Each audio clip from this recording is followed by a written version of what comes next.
So, welcome back guys to another video, and I want to say first of all, viewer discretion, this is not a rant video. This is more of a discussion video I want to have you guys with. The topic is Kickstarter kickstarting a new trend in gaming development. Now, one of the biggest hot topics with Kickstarter right now is the spiritual successors. We got games like Bloodstained, the spiritual successor to Castlevania Symphony of the Night by Igarashi. We also have games like Yooka-Laylee, which is the spiritual successor to Banjo-Kazooie. And, you know, we've had other games also fly under the radar with Kickstarter, like Toe Jam and Earl, Mutant League Football, Boogerman. I'm a really big fan of this kind of stuff. I really enjoy it, and I think the biggest one, of course, is Mighty Number 9, put out by Concept, Keiji Mifune's spiritual successor to Mega Man. And I guess that's where it all started. This whole spiritual successor thing, I guess that's where it all started. And I will say, first of all, I don't mind it. I like it. I like the fact that, you know, these developers are leaving the big wigs and suits and making their own studios that have the creative control they rightfully desire and rightfully deserve. I think that is awesome. But Concept released a video yesterday of a game called Red Dash. And it looks awesome. Just from the screenshots I saw of it, it looks like the spiritual successor to Mega Man Legends, and I'm a huge fan of Mega Man Legends. We never saw Mega Man Legends 3, unfortunately, but this is a way for us to relive it in some shape or form. But the only problem I'm having with all these spiritual successors is I'm kind of scared it's becoming a trend. I'm kind of scared that it's becoming something that it's kind of like a we can do this. Let's just go ahead and do it this way. And it might be stealing the thunder away from other actual indie developers. Because let's face it, Keiji Mifune, Igarashi, these guys have been in industry for years.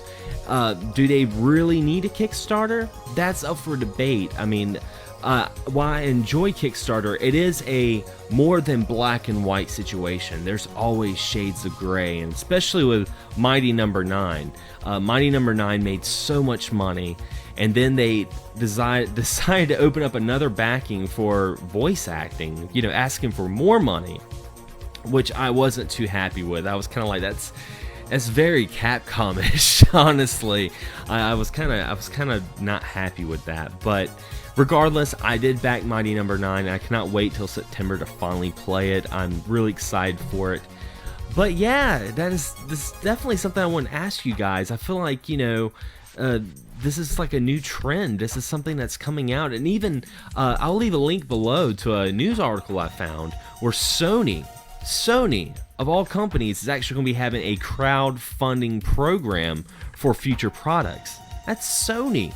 You know, these crowdfunding projects are going to be taken away from actual indie developers, you know, guys like the Yacht Club, you know, or people like the Yacht Club, you know, that put out games like Shovel Knight. You know, Shovel Knight is such a great game and it deserves all the praise it gets. I'm so glad we are finally getting physical copies of it. But there's other companies like Yacht Club that might not be able to see the light of day, that might fly under the radar because of nostalgia and notoriety in the gaming culture.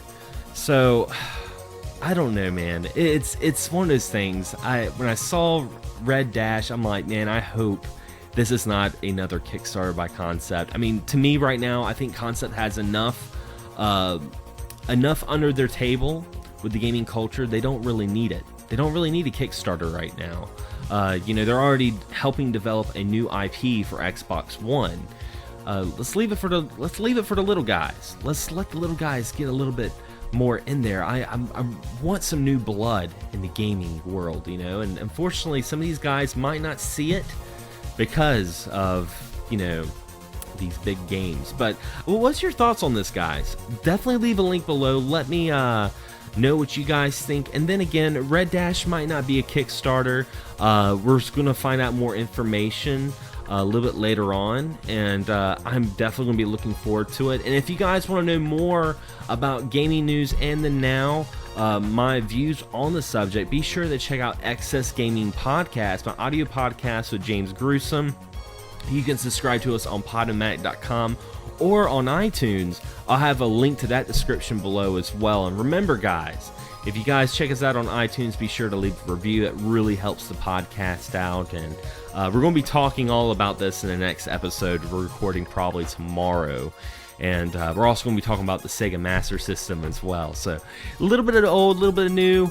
Something really, really cool to check out. But anyway, guys, let me know what you guys think. Is Kickstarter kickstarting a new trend in gaming development? And what's your thoughts on this, guys? As always, thanks for watching. Thanks for subscribing. And as always, happy gaming.